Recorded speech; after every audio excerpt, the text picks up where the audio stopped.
Morning.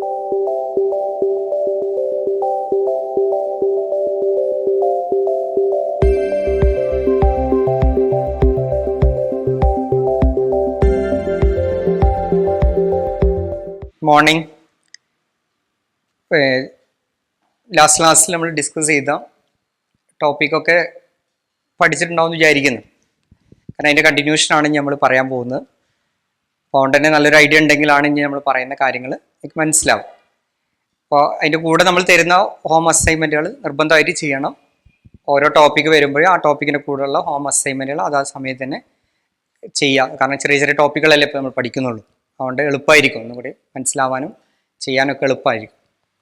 നിങ്ങൾ നോക്കുക, നമ്മളെ ലാസ്റ്റ് ക്ലാസ്സിൽ പറഞ്ഞത് number of atoms in the unit cell അല്ലേ. അപ്പോൾ ഈ നമ്പർ ഓഫ് ആറ്റംസ് എന്ന കൺസെപ്റ്റിനെ ബേസ് ചെയ്ത് എങ്ങനെ നമുക്കൊരു കോമ്പൗണ്ടിൻ്റെ ഫോർമുല കാൽക്കുലേറ്റ് ചെയ്യാൻ പറ്റും നോക്കുക. ഞാനൊരു ക്വസ്റ്റ്യൻ പറയാം. ഇപ്പോൾ suppose in A ionic compound, suppose 2 elements are there, A and B. A and B, 2 elements. Pinathe, the atoms of the element B occupies all the corners and face centers of the cube. Cubic units.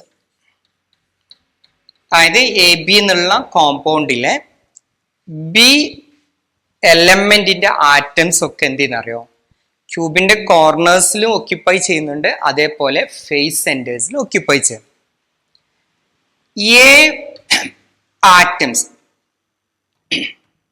A atoms at the center of each edge, ഓരോ എഡ്ജിന്റെ സെന്ററിലും ആരുണ്ട്?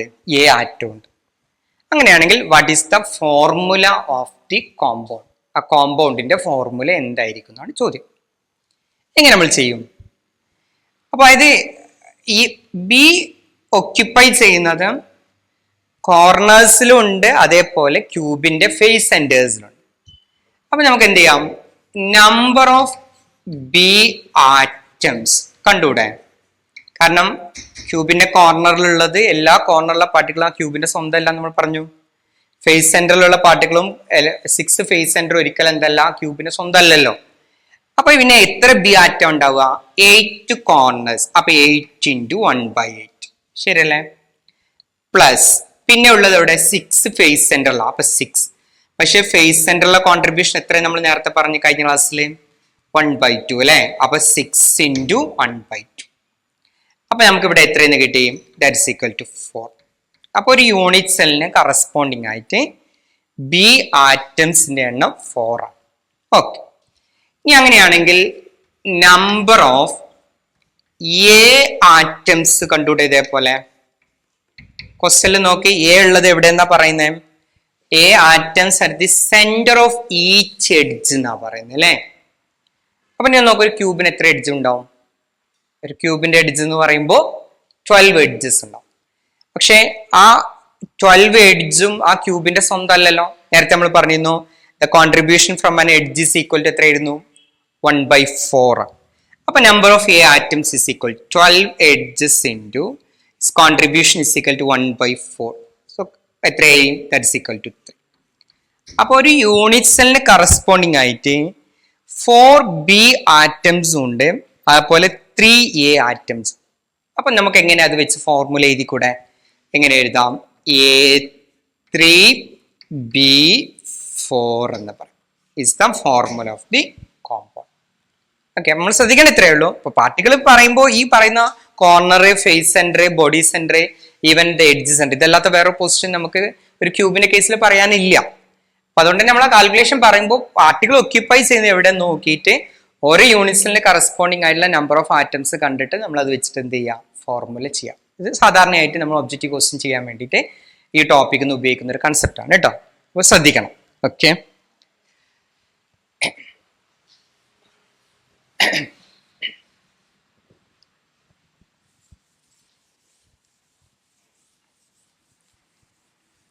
ഇനി അതിൽ വരുന്ന next ഒരു topic എന്ന് പറയുന്നത്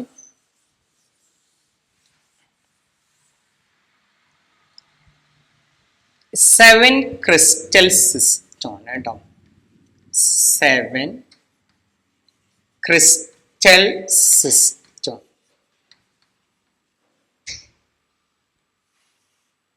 7 crystal system. അപ്പൊ നമ്മൾ കോമൺ ആയിട്ട് പറഞ്ഞത് ക്യൂബിക്കിന്റെ കേസ് ആണ്. പക്ഷെ നമ്മൾ പറയുന്നു ക്യൂബിക് അല്ലാത്ത ക്രിസ്റ്റൽ സിസ്റ്റംസ് ഉണ്ട്. അത് ഏതൊക്കെയെന്നാണ് നമ്മൾ നോക്കേണ്ടത്. അപ്പൊ അതിനകത്ത് ഫസ്റ്റില് ക്രിസ്റ്റൽ സിസ്റ്റം എന്ന് പറയും. ക്രിസ്റ്റൽ സിസ്റ്റം അതിന്റെ പോസിബിൾ വേരിയേഷൻസ് എന്തൊക്കെയാന്ന് നോക്കുക നിങ്ങൾ.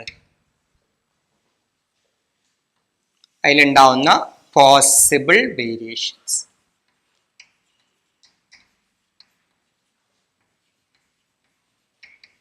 Possible variations. പോസിബിൾ വേരിയേഷൻ എന്ന് പറയുമ്പോൾ അതിൽ വരുന്ന ടൈപ്പ് ഓഫ് യൂണിറ്റ് സെല്ലുകളാണ് ഉദ്ദേശിക്കുന്നത് കേട്ടോ. അതുപോലെ എഡ്ജ് ലെങ്ത് റിലേഷൻ ഉണ്ടാവുമല്ലോ. Edge length, then axial angle relation ഉണ്ടാവും അല്ലെ. ആൽഫ ബീറ്റ ഗാമ റിലേഷൻ ഉണ്ടാവില്ലേ. Axial angle relation. പിന്നെ ഫൈനൽ ആയിട്ട് നമുക്ക് പറയാം എക്സാമ്പിൾസ്. ഓക്കെ. 7 ക്രിസ്റ്റൽ സിസ്റ്റത്തിൽ first one is the cubic എന്ന് പറയും. Cubic system.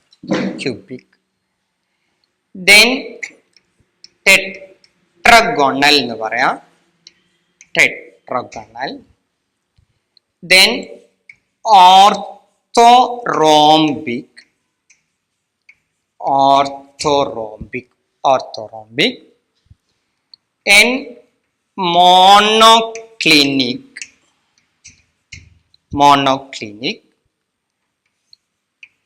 റോംബോഹൈഡ്രൽ. റോംബോഹൈഡ്രൽ എന്ന് പറയും. അതല്ലെങ്കിൽ ട്രൈഗണൽ എന്നും പറയും കേട്ടോ. Trigonal. Rhombohedral or trigonal. then hexagonal. And the last one is the triclinic. ഇതാണ് 7 ക്രിസ്റ്റൽ സിസ്റ്റം. ഇതിൽ ഈ പറയുന്ന ഓരോ ജോമെട്രിയിലും അതിന് കറസ്പോണ്ടിങ് ആയിട്ടുള്ള ടൈപ്സ് ഓഫ് യൂണിറ്റ് സെല്ലുകൾ ഉണ്ടാവുമല്ലോ. നമ്മൾ പറഞ്ഞിരുന്നു എല്ലാ ക്രിസ്റ്റൽ സിസ്റ്റത്തിലും എല്ലാ ടൈപ്പ് യൂണിറ്റ് സെല്ലും ഇല്ല. ഇനി ഏതൊക്കെ ഉണ്ടെന്ന് നോക്കേ. ഇവിടെ ക്യൂബിക്കിനകത്ത് നമുക്ക് പറയാം പ്രിമിറ്റീവ് ഉണ്ട്. അത് നമ്മൾ പറയുന്ന സിമ്പിൾ ക്യൂബിക്. പ്രിമിറ്റീവ് ഉണ്ട്. പിന്നെ ബോഡി സെന്റേർഡ് ഉണ്ട്. പിന്നെ അതിനകത്തുള്ളത് ഫേസ് സെന്റേർഡ് ആണ്. ഈ മൂന്നെണ്ണേ ഉള്ളൂ. അതായത് ക്യൂബിക് ജോമെട്രിയിൽ വരാവുന്ന യൂണിറ്റ് സെൽ എന്ന് പറയുന്ന പ്രിമിറ്റീവ് ക്യൂബിക് ഉണ്ട്, ബോഡി സെന്റേർഡ് ക്യൂബിക് ഉണ്ട്, ഫേസ് സെന്റേർഡ് ക്യൂബിക് ഉണ്ട്. ഇനി ടെട്രഗണലിൽ വരുന്ന സമയത്ത് പ്രിമിറ്റീവ് ഉണ്ട്. ടെട്രഗണൽ എന്ന് പറയുമ്പോൾ ടെട്രഗണലിന്റെ കോർണേഴ്സിൽ മാത്രം പാർട്ടികൾ അറേഞ്ച് ചെയ്യുമ്പോഴാണ് നമ്മൾ അതിന് പ്രിമിറ്റീവ് എന്ന് പറയല്ലോ. പിന്നെ വരുന്നത് ബോഡി സെന്റേർഡ് ആണ്. ഈ രണ്ട് കേസ് മാത്രമേ ഉള്ളൂ കേട്ടോ. ടെട്രഗണലിന്റെ കേസ് ആകുമ്പോൾ പ്രിമിറ്റീവ് ടെട്രഗണലും ബോഡി സെന്റേർഡ് ടെട്രഗണലാണ്. അപ്പൊ ഇവിടെ ക്യൂബിക്, ടെട്രഗണൽ, ഓർത്തോറോംബിക്, ഇത് എന്താ ഡിഫറൻസ് എന്നുള്ളത് ഈ edge length, axial angle relation പറയുമ്പോൾ നമുക്ക് മനസ്സിലാവും. കാരണം ആ ജോമെട്രി തമ്മിൽ ചെറിയ ചെറിയ വ്യത്യാസങ്ങളേ ഉള്ളൂ. ഇനി ഓർത്തോറോംബിക്കിൽ വരുമ്പോൾ പ്രിമിറ്റീവ് ഓർത്തോറോംബിക് ഉണ്ട്. കാരണം ഓർത്തോറോംബിക്കിന്റെ കോർണേഴ്സിൽ പാർട്ടിക്കിൾ വരുന്ന ടൈപ്പ് യൂണിറ്റ് സെൽ ഉണ്ട്. ബോഡി സെന്റേർഡ് ഉണ്ട്. അതേപോലെ ഫേസ് സെന്റേർഡ് ഉണ്ട്. And N centred. അതായത് 4 ടൈപ്പ് യൂണിറ്റ് സെല്ല് ഇൻക്ലൂഡ് ചെയ്യുന്ന ഒരു ക്രിസ്റ്റൽ സിസ്റ്റം എന്ന് പറയുന്നത് ഇത് മാത്രമേ ഉള്ളൂ കേട്ടോ. ഓർത്തോറോംബിക്കിൽ മാത്രമേ പ്രിമിറ്റീവും ബോഡി സെന്റേർഡും ഫേസ് സെന്റേർഡും എൻ സെന്റേർഡും ടൈപ്പ് യൂണിറ്റ് സെല്ല് വരുന്നുള്ളൂ. ഇനി മോണോക്ലിനിക്കിൽ വരുമ്പോൾ മോണോക്ലിനിക്കിൽ പ്രിമിറ്റീവ് മോണോക്ലിനിക്കും ഉണ്ട്, അതുപോലെ എൻ സെന്റേർഡ് മോണോക്ലിനിക്കും ഉണ്ട്. ഈ രണ്ട് കേസേ ഉള്ളൂ. അതായത് പ്രിമിറ്റീവ് ടൈപ്പും പിന്നെ എൻ സെന്റേർഡും മാത്രമേ അതിൽ വരുന്നുള്ളൂ. ആ സമയത്ത് റോംബോഹെഡ്രലിൽ വരുമ്പോൾ നോക്ക് നിങ്ങൾ, റോംബോഹെഡ്രലിൽ പ്രിമിറ്റീവ് റോംബോഹെഡ്രലിൽ മാത്രമേ ഉള്ളൂ. ഇനിയുള്ള 3 കേസിലും പ്രിമിറ്റീവ് ടൈപ്പേ ഉള്ളൂ. ഇപ്പൊ റോംബോഹെഡ്രലിൽ പ്രിമിറ്റീവ് ഉള്ളൂ, ഹെക്സഗണലിൽ അതേപോലെ പ്രിമിറ്റീവ് മാത്രമേ ഉള്ളൂ, അതുപോലെ ട്രൈക്ലിനിക്കിലും എന്ത് തന്നെ ഉള്ളൂ, പ്രിമിറ്റീവ് മാത്രമേ ഉള്ളൂ. ഉണ്ടാവും പ്രിമിറ്റീവ്. അപ്പൊ ഈ 3 കേസിലും പ്രിമിറ്റീവ് ടൈപ്പ് മാത്രം. അതാണ് നമ്മൾ പറഞ്ഞത്. ഇപ്പോ ഇവിടെ ഉണ്ടാവുന്ന പോസിബിൾ അറേഞ്ച്മെന്റ് നോക്കുമ്പോൾ ഫസ്റ്റ് കേസിൽ 3 ടൈപ്പ് യൂണിറ്റ് സെൽ, ഇവിടെ 2, അപ്പൊ 5 ആയില്ലേ. ഇവിടെ 4, 9 ആയി. ഇവിടെ 2, 11 ആയി. 12, 13, 14 അല്ലെ. നേരത്തെ നമ്മൾ പറഞ്ഞില്ലേ, ഒരു 14 നമ്പർ പറഞ്ഞല്ലോ. എന്തായിരുന്നു? there are 14 possible 3-dimensional lattices called as the Bravais lattice. അതാണ് ഞാൻ ഇങ്ങോട്ട് പറഞ്ഞേ. എന്തുകൊണ്ടാണ് അത് 14 ടൈപ്പ് ഉള്ളത് എന്ന് നമ്മൾ അടുത്തൊരു ടോപ്പിക് ഡിസ്കസ് ചെയ്യുമ്പോൾ മനസ്സിലാവുമെന്ന് പറഞ്ഞിരുന്നു. കാരണം വെച്ചാൽ ശരിക്കും ഇവിടെ ഈ പറയുന്ന 7 ക്രിസ്റ്റൽ സിസ്റ്റത്തിലും ഇതിലും ഉണ്ട് 4 ടൈപ്പ് യൂണിറ്റ്സ്, അല്ലെ ഇതിലും 4 ടൈപ്പ് വരികയാണെങ്കിൽ അങ്ങനെയാണ് ടോട്ടൽ 28 ടൈപ്പ് ഓഫ് ലാറ്റിസുകൾ പോസിബിൾ ആവും. പക്ഷെ ഇല്ല, 14 പോസിബിളേ ഉള്ളൂ. അതിന് കാര്യം ഇതാണ്, എല്ലാ ടൈപ്പ് ക്രിസ്റ്റലിലും എല്ലാ ടൈപ്പ് യൂണിറ്റ് സെല്ലുകളും എന്ത് ചെയ്യുന്നില്ല, ഇൻക്ലൂഡഡ് അല്ല എന്നർത്ഥം. ഓക്കെ, ഇനി ഒന്ന് നോക്കി. ഇനി ഈ യൂണിറ്റ് സെല്ലിനെ ക്യാരക്ടറൈസ് ചെയ്യുന്ന എഡ്ജ് ലെങ്ത്തും ആക്സിൽ ആംഗിളും റിലേഷൻ എന്താ നമുക്ക് നോക്കാം. ഇപ്പൊ ക്യൂബിക്കിന്റെ കേസിൽ പറയുമ്പോൾ എഡ്ജ് ലെങ്ത് റിലേഷൻ നമുക്ക് എങ്ങനെ പറയാം? ഇപ്പോ ക്യൂബില് A equal to B equal to C ആണ് അല്ലെ. അപ്പോഴാണ് നമ്മൾ ക്യൂബ് എന്ന് പറയാം. ഈ ലെങ്ത് ബ്രെഡ്ത്ത് ഹൈറ്റ് ഈക്വൽ ആണ്. ഇനി ആക്സിൽ ആംഗിൾ എടുക്കുന്ന സമയത്തോ alpha equal to beta equal to gamma equal to 90 degree അല്ലെ. ക്യൂബിന്റെ കേസിലാകുമ്പോൾ 3 ആംഗിളും 90 ഡിഗ്രി ആയിരിക്കുന്ന. ഇനി ക്യൂബിക് എന്ന ടെട്രഗണലിലുള്ള ഡിഫറൻസ് ഒന്ന് നോക്ക് നിങ്ങൾ. A equal to B not equal to C. Axial angle പറയുമ്പോൾ alpha equal to beta equal to gamma equal to 90 degree. അപ്പൊ ഏതാണ്ട് ക്യൂബിക് പോലെ തന്നെയാണ്. പക്ഷെ എന്താ അറിയോ, 2 ലെങ്ത് ഈക്വൽ. അപ്പൊ സപ്പോസ് ലെങ്ത് ബ്രെഡ്ത്ത് ഈക്വൽ ആണ്, പക്ഷെ ആ സമയത്ത് ഹൈറ്റ് ഡിഫറെന്റ് ആണ്. അപ്പൊ അങ്ങനെ വരുന്ന ജോമെട്രിയാണ് നമ്മൾ പറയാ ടെട്രഗണൽ ജോമെട്രി എന്ന് പറയും. അപ്പൊ ക്യൂബിക്കും ടെട്രഗണലും തമ്മിൽ ചെറിയൊരു വ്യത്യാസമേ ഉള്ളൂ എന്നർത്ഥം. ഇനി ഓർത്തോറോംബിക്കിൽ വരുമ്പോൾ A not equal to B not equal to C ആണ്. ആക്സിൽ ആംഗിൾ നോക്കേ, alpha equal to beta equal to gamma equal to 90 degree. 90 degree അല്ലെ. എന്താ വ്യത്യാസം നോക്ക് നിങ്ങൾ. ഇവിടെ ആംഗിൾ 3 90 ആണ്, പക്ഷെ ലെങ്ത് ബ്രെഡ്ത്ത് ഹൈറ്റ് 3 ഡിഫറെന്റ് ആണ്. അപ്പൊ ഏതിനോട് സിമിലർ ആയിരിക്കും ആ ഒരു geometry? Length breadth height different ആയിട്ട് ആംഗിൾ 90 ആയിട്ട് വരുന്ന ജോമെട്രി അല്ലേ നമ്മുടെ മാച്ച് ബോക്സ് എന്ന് പറയുന്നത്. അപ്പൊ മാച്ച് ബോക്സിന്റെ ജോമെട്രി എന്ന് പറയുന്നത് ഏതാ ശരിക്കും? അതാണ് നമ്മൾ പറയുന്നത് ഓർത്തോറോംബിക്. അപ്പൊ മാച്ച് ബോക്സ് ജോമെട്രി ആണ് ശരിക്കും ഓർത്തോറോംബിക് എന്ന് പറഞ്ഞാൽ A not equal to B not equal C, alpha equal to beta equal to gamma equal 90 degree വരുന്നത്. ഓക്കെ, ഇനി മോണോക്ലിനിക്കിൽ നോക്കേ. മോണോക്ലിനിക്ക് വരുമ്പോൾ alpha equal to gamma equal to 90 degree, alpha equal to gamma equal 90 degree, beta not equal to 90 degree എന്നാണ്. Alpha angle മാറി, position മാറിണ്ട്. Length പറയുന്ന സമയത്ത് എ ബി സി റിലേഷൻ പറയുമ്പോൾ ഇവിടെ ആദ്യം എ ബി സി പറയാം. A not equal to B not equal to C. Same ഓർത്തോറോംബിക്കിൽ പറഞ്ഞ പോലെ തന്നെ A not equal to B not equal to C. Then the axial angle alpha equal to gamma equal to 90 degree, beta not equal to 90 degree. Alpha equal to gamma equal to 90 degree, beta not equal to 90 degree. Now what about the rhombohedral? Rhombohedral A equal to B equal to C. Now, the 3 edge lengths are equal, but the axial angle alpha equal to beta equal to gamma not equal to 90 degree. Angle 3 equal ആണ്, പക്ഷെ എന്തല്ല 90 degree അല്ല എന്ന് മാത്രം. കേട്ടോ. അങ്ങനെ വരുന്ന geometry ആണ് is the rhombohedral or is also called trigonal. ഈ പാഠപ്പെടുത്തി ഹെക്സഗണൽ. ഹെക്സഗണൽ നേരത്തെ ഞാൻ ആ യൂണിറ്റ്സ് എല്ലാം പറഞ്ഞ സമയത്ത് നമ്മൾ വരച്ചു അല്ലെ, ഒരു ഹെക്സഗണലിന്റെ ജോമെട്രി നമ്മൾ കാണിച്ചതാണ്. അപ്പൊ അതിൽ നമ്മൾ എങ്ങനെ പറയാൻ പറ്റും ഹെക്സഗണലിലെ ABC റിലേഷനും ആൽഫ ബീറ്റ ഗാമ റിലേഷൻ? ഈ പിക്ചർ ഒന്ന് മൈൻഡിൽ ഉണ്ടായാൽ മതി. ഇവിടെ നോക്ക് നിങ്ങൾ, ഹെക്സഗണലില്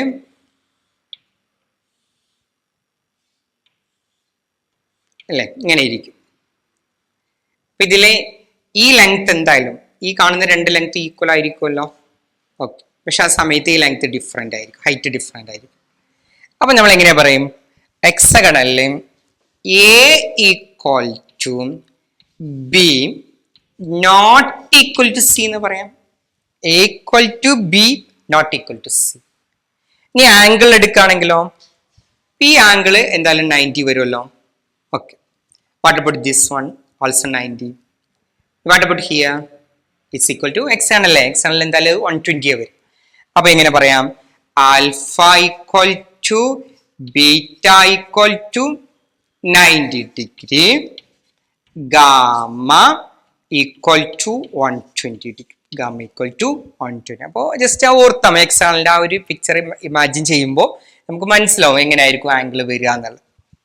ഇനി ട്രൈക്ലിനിക്കിൽ വരുന്ന സമയത്ത് A not equal to B not equal to C, alpha not equal to beta not equal to gamma not equal to 90 degree എന്ന് പറയുമ്പോൾ ഇവിടെ ഒന്നും ഈക്വൽ അല്ല, എഡ്ജ് ലെങ്ത്തോളം ഈക്വൽ അല്ല, ആക്സിൽ ആംഗിൾസും ഈക്വൽ അല്ല. അതുകൊണ്ട് തന്നെ നമ്മൾ പറയാറുണ്ട് the triclinic is the most unsymmetric crystal. Most unsymmetric ക്രിസ്റ്റലിന് എക്സാമ്പിൾ പറയുമ്പോൾ ട്രൈക്ലിനിക്കും, ആ സമയത്ത് മോസ്റ്റ് സിമെട്രിക് ക്രിസ്റ്റൽ നോക്കൂ, A equal to B equal C, alpha equal beta equal gamma equal 90 degree നോക്കൂ, അതേതാ? ക്യൂബിക്. അപ്പൊ cubic is the most symmetric, triclinic is the most unsymmetric crystal എന്നാ പറയാം. ഇനി ഇവിടെ ഇപ്പൊ ഈ എഡ്ജ് ലെങ്ത്തിന്റെ ഒരു ഓർഡർ നിങ്ങൾ നോക്കേ. First A equal to B equal to C, A equal to B not equal C, A not equal B not equal to C, again a not equal to b not equal c, a equal to b equal to c, a equal to b not equal c, a not equal to b not equal c.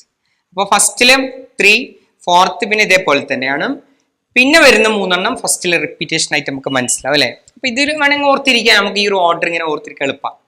അപ്പൊ ഇതിനനുസരിച്ച് നമ്മൾ എന്ത് ചെയ്യാ അറിയോ, ആ ഈ ഓർഡറിൽ എഴുതുമ്പോഴാണ് നമുക്ക് അത് എന്ത് ചെയ്യാം, ഈ ഓർഡറിൽ എഴുതാൻ പറ്റുള്ളൂ. അപ്പൊ ഇവിടെ നമ്മുടെ ക്രിസ്റ്റൽ സിസ്റ്റം എഴുതുന്ന സമയത്ത് ഫസ്റ്റിൽ cubic, tetragonal, orthorhombic, monoclinic, rhombohedral, hexagonal, triclinic, ഇതിന്റെ ഓർഡറിന് കറസ്പോണ്ടിങ് ആയിട്ട് നമുക്ക് ഇവിടെ എഡ്ജ് ലെങ്ത്തിന് ഓർഡർ കിട്ടും. അപ്പൊ ഈ ഓർഡർ ഓർത്തിരിക്കാൻ വേണ്ടി നിങ്ങൾ തൽക്കാലം ഒരു ന്യൂമോണിയം ആയിട്ട് ഞാൻ പറയുന്നത് ക്യൂബിക്കിൽ C, tetragonal T, orthorhombic O, monoclinic M. It's read as C Tom എന്ന് പറയും, സി ടോം. ദെൻ റോംബോഹൈഡ്രലിന് റൈഡിങ്, ഹെക്സഗണലിന് Hercules, then triclinic corresponding cycle. Just ഓർത്തിരിക്കാൻ വേണ്ടി, ഈ ഓർഡർ കിട്ടാൻ വേണ്ടി നമ്മളിങ്ങനെ ഓർത്തിരിക്കാന്ന് മാത്രം. C Tom, riding, Hercules, cycle. അങ്ങനെ ആകുമ്പോൾ ഇവിടെ അതേപോലെ നമുക്കൊരു ഓർഡർ എഴുതാൻ പറ്റും. കാരണം പ്രത്യേകിച്ച് ഒബ്ജക്റ്റീവ് ക്വസ്റ്റ്യൻസ് ഒത്തിരി ചോദിക്കുന്ന ടോപ്പിക്കാണ്. അതുകൊണ്ട് തന്നെ അങ്ങോട്ടും ഇങ്ങോട്ടും കൺഫ്യൂഷൻ ആവാൻ സാധ്യത വളരെ കൂടുതലാണ്. കറക്റ്റ് ഓർത്തിരിക്കാൻ ഈ ഓർഡർ തന്നെ പഠിച്ചു വെച്ചാൽ. ഇനി ഇവിടെ ആംഗിൾ വരുമ്പോൾ ഏതാണ്ട് ഫസ്റ്റ് 3 ആർ സെയിം ആണ്. ആൽഫ, ഇത് first 3 case alpha equal to beta equal gamma equal 90 degree.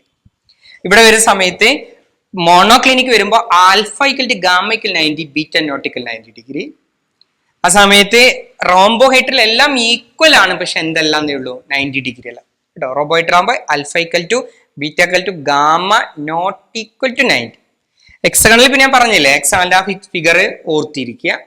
അപ്പോൾ ആൽഫയും ബീറ്റയും 90 എന്ന് കിട്ടും, ഗാമ ഈക്വൽ ടു 120 എന്ന് കിട്ടും. പിന്നെ ലാസ്റ്റ് പറയുന്ന കേസ് ട്രൈക്ലിനിക് ആകുമ്പോൾ ഇറ്റ്സ് നോട്ട് ഈക്വൽ, ഒന്നും ഈക്വൽ അല്ലാത്ത കേസ്. അപ്പോൾ ആ ഓർഡർ തന്നെ പഠിച്ചു വെക്കാം.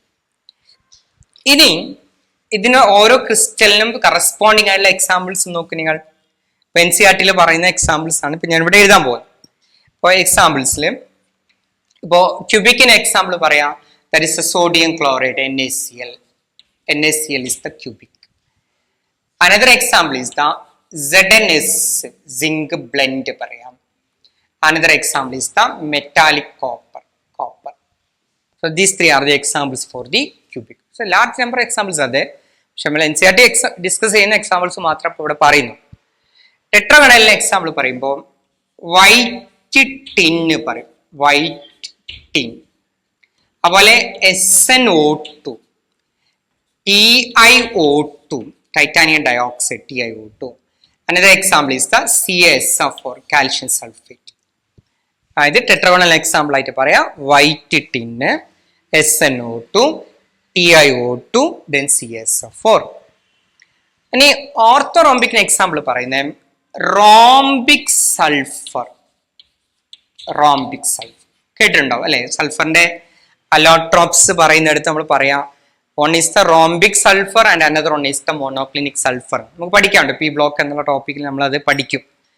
Rhombic sulphur, then BaSO4, barium sulfate, then potassium nitrate, KNO. There are examples for the orthorhombic.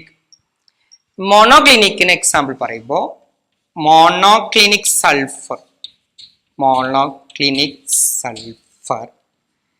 Another example is the Na2SO4 10H2O. I think that you are here in the last year block. There you studied the Na2SO4 10H2O, that is Glauber salt. പരിചയമുള്ളതായിരിക്കും. That is example for a monoclinic. In the rhombohedral example പറയുമ്പോൾ calcite പറയും, calcite. Calcite എന്ന് പറഞ്ഞാൽ calcium carbonate കേട്ടോ, CaCO3, calcite. Another example സിന്നബർ എന്ന് പറയും. മെർക്കുറിയുടെ ഓറാണ്, HgS ആണ് കേട്ടോ, cinnabar. Mercuric sulphide, HgS. So is example for the rhomboid. External example പറയുമ്പോൾ one is the graphite പറയാം അല്ലെ? ഗ്രാഫൈറ്റ് നമ്മൾ കഴിഞ്ഞ വർഷം പഠിച്ചതാണ്, ഗ്രാഫൈറ്റിന്റെ എക്സ്റ്റേണൽ സ്ട്രക്ചർ ഒക്കെ പഠിച്ചതാണ്. ഗ്രാഫൈറ്റ് പറയാം, സിങ്ക് ഓക്സൈഡ് എക്സാമ്പിൾ പറയാം, അതുപോലെ cadmium sulphide. Graphite, zinc oxide, cadmium sulphide is an example for the hexagonal. ട്രൈക്ലിനിക്കിന് എക്സാമ്പിൾ പറയുമ്പോൾ that is the CuSO4 5H2O, copper sulfate, pentahydrate. അതുപോലെ H3BO3 കഴിഞ്ഞ വർഷം പഠിച്ചില്ലേ നമ്മൾ, ഓർത്തോബോറിക് ആസിഡ് എന്ന് പറഞ്ഞിട്ട് H3BO3. Another one is the potassium dichromate, K2Cr2O7. Potassium dichromate is an example for the triclinic. എക്സാമ്പിളും പഠിക്കണം, എക്സാമിന് ചോദിക്കാറുണ്ട്. അല്ലെങ്കിൽ ഏതെങ്കിലും ക്രിസ്റ്റൽ തന്ന് അതിന്റെ എക്സാമ്പിൾ ഏതാ ചോദിക്കുക, എക്സാമ്പിൾ തന്നിട്ട് അതിന് കറസ്പോണ്ടിങ് ആയിട്ടുള്ള ക്രിസ്റ്റൽ സിസ്റ്റം ഏതാ ചോദിക്കുക, ക്രിസ്റ്റൽ തന്നിട്ട് ആക്സിൽ ആംഗിൾ റിലേഷൻ ചോദിക്കുക, എഡ്ജ് ലെങ്ത് റിലേഷൻ ചോദിക്കുക. അതുകൊണ്ട് തന്നെ ഈ ചാർട്ട് കംപ്ലീറ്റ് ബൈ ഹാർട്ട് ചെയ്യണം. അപ്പോൾ ഇമ്പോർട്ടൻ്റ് ആണ്. ഒബ്ജക്റ്റീവ് ക്വസ്റ്റ്യൻ ചെയ്യാനാണെങ്കിലും ഈവൻ ഡിസ്ക്രിപ്റ്റീവ് ക്വസ്റ്റ്യൻ്റെ ടോപ്പിക്കിലാണെങ്കിലും ബോർഡ് എക്സാമിനാണെങ്കിലും ക്വസ്റ്റ്യൻസ് ചോദിക്കുന്നതാണ്. അതുകൊണ്ട് ഇമ്പോർട്ടൻ്റ് ആയിട്ട് പഠിച്ചേക്കാം. അപ്പോൾ ഇത്രയാണ് ഈ 7 ക്രിസ്റ്റൽ സിസ്റ്റത്തിനകത്ത് നമുക്ക് ഡിസ്കസ് ചെയ്യാം. അപ്പോൾ ഇതിനകത്ത് ഇപ്പോൾ ഈ ജസ്റ്റ് ഒരു crystal type of unit cell, crystal lattice, type of crystal എന്നുള്ള കൺസെപ്റ്റാണ് നമ്മൾ ഇത്രയും ഈ ഇപ്പോൾ കഴിഞ്ഞ ക്ലാസ്സുകളിലെല്ലാം നമ്മൾ ഡിസ്കസ് ചെയ്തു. പക്ഷെ ഇനി നമ്മൾ പറയാൻ പോകുന്നത് ഇപ്പോൾ ഒരു ലാറ്റിസ് ഫോം ചെയ്യണമെങ്കിൽ എന്ന് പറഞ്ഞാൽ ഒരു 3 ഡയമെൻഷണൽ അറേഞ്ച്മെന്റ് ഉണ്ടാവണമെങ്കിൽ അതിലുള്ള കൺസ്റ്റിറ്റ്യൂവന്റ് പാർട്ടിക്കിളിനെ ഒരു ഓർഡർ ഓഫ് അറേഞ്ച്മെന്റിൽ വരുമ്പോഴാണ് അതൊരു ലാറ്റിസ് ആയിട്ട് ഫോം ചെയ്യുക. അപ്പൊ എങ്ങനെ, how we can arrange the particles, particle എന്ന് പറയുമ്പോൾ ആറ്റംസ്, മോളിക്യൂൾസ് ഓർ അയോൺസ്, അതാണ് ഇനി നമ്മൾ നെക്സ്റ്റ് ക്ലാസ്സിൽ ഡിസ്കസ് ചെയ്യാൻ പോകുന്നത്. അപ്പൊ ഇതുവരെ എടുത്ത ടോപ്പിക്ക് പെർഫെക്റ്റ് ആയിട്ട് പഠിക്കുക. അതിനകത്ത് വരുന്ന ഒബ്ജക്റ്റീവ് ക്വസ്റ്റ്യൻസ് മാക്സിമം ചെയ്ത് NCERT ടെക്സ്റ്റ് ബുക്കിലുള്ള ബാക്ക് സൈഡിലെ എക്സസൈസ് ക്വസ്റ്റ്യൻസും അതേപോലെ വർക്കൗട്ട് ക്വസ്റ്റ്യൻസ് ഒക്കെ മാക്സിമം ക്വസ്റ്റ്യൻസ് വർക്കൗട്ട് ചെയ്ത് നല്ല പെർഫെക്റ്റ് ആയിട്ട് പഠിക്കാം. നെക്സ്റ്റ് ക്ലാസ്സിൽ അടുത്ത ടോപ്പിക്ക് നമ്മൾ ഡിസ്കസ് ചെയ്യാം. ഓക്കെ.